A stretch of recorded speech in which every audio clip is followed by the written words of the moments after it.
Hunter, to the love of my life and best friend.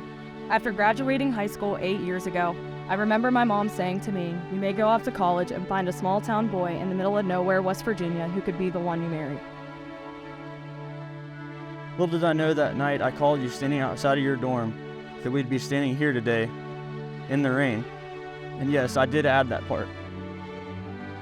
I met that small town boy in Buchanan, West Virginia, that I thought was too good to be true. It was your personality that made everyone love you, your smile that lit up a room, and the way you talked about and loved your family that made falling in love with you so easy and effortless. You're my best friend. You're my other half that God put on this earth specifically for me, and the only person that I could ever dream of spending the rest of my life with. Down to the last breath that I breathe into my lungs on this planet, it will be loving you and only you. And 5 years later, there are still so many little things that remind me how and why I fall in love with you more and more each day.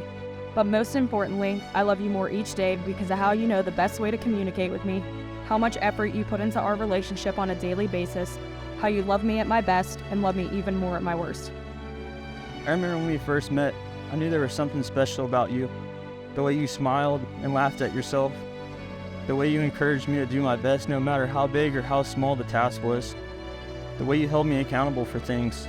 And the way that you looked at me like I was worth more than I felt at times. We've been to some beautiful places together. Fort Worth, Texas, to the Sombrero Reef and the Florida Keys. Even the Grand Tetons in Wyoming. Some of the most beautiful views in the world.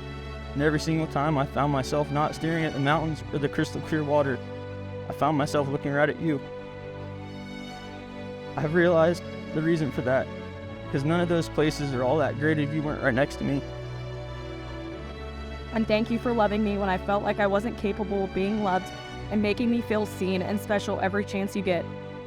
I vow to fight for you and choose you, Hunter, in this marriage every single day. And I can't wait to build our own little family. I can't wait to coach our kids' t-ball team and take them to swimming practice or drag them through the woods with me. Or just look at them in the eyes and tell them their mom is the most amazing person on the planet.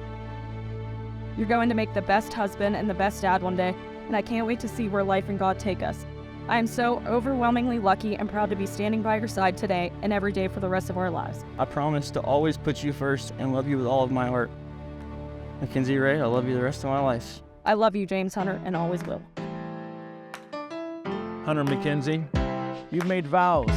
You've made commitments to one another. You've exchanged rings with one another. We got a marriage license that's signed. I now pronounce you husband and wife.